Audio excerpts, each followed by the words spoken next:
Hello అండి, welcome to best kitchen. నేను మీ రాధికాని.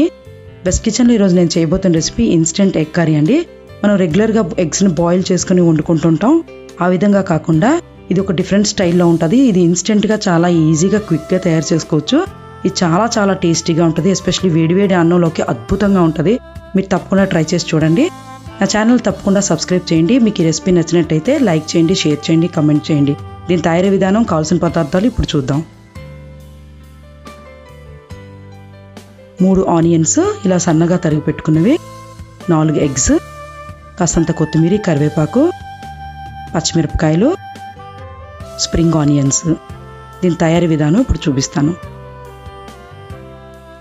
ముందుగా స్టవ్ ఆన్ చేసుకొని ఒక ప్యాన్ పెట్టుకొని కాస్తంత ఆయిల్ వేసుకొని ఇప్పుడు ఇందులో కరివేపాకు, జీలకర్ర, పచ్చిమిరపకాయలు వేసుకొని ఫ్రై చేసుకోవాలి. ఇప్పుడు ఇందులో మనం సన్నగా తరిగి పెట్టుకున్న ఈ ఉల్లిపాయల్ని వేసుకోవాలి. ఇందులో కాస్తంత ఉప్పు వేసుకోవడం వల్ల ఉల్లిపాయలు త్వరగా మగ్గుతాయండి.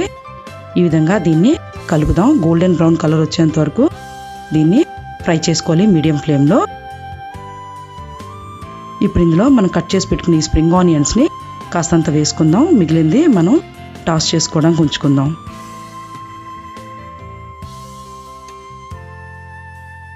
ఇప్పుడు కాస్తంత పసుపు, ధనియాల పొడి, గరం మసాలా పొడి,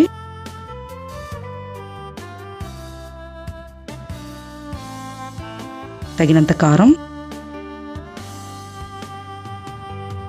వేసుకొని ఈ విధంగా కలుపుకోవాలి.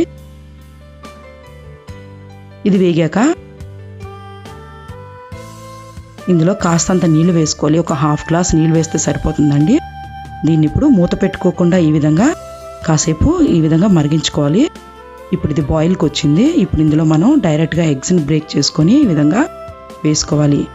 ఇప్పుడు నేను 4 ఎగ్స్ని ఈ విధంగా బ్రేక్ చేసుకొని వేసుకున్నాను.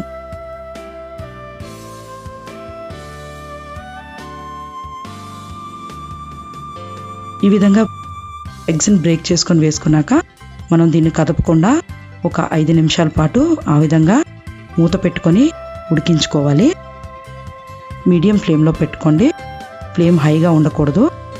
ఈ విధంగా కవర్ చేసుకొని కుక్ చేసుకోవడం వల్ల ఎగ్స్ త్వరగా బాయిల్ అవుతాయి, కుక్ అవుతాయి.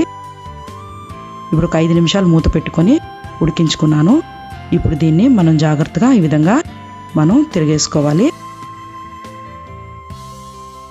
ఈ విధంగా నెమ్మదిగా కింద నుంచి కలుపుతూ మనం తిరిగేసుకోవాలి. అంతేనండి. 4 ఎగ్స్ని ఈ విధంగా స్లోగా మనం తిరిగేసుకుంటూ జాగ్రత్తగా కలుపుకోవాలి. ఇది మనం ఉక్కురులా కాకుండా త్వరగా మనం కలుపుకూడదు.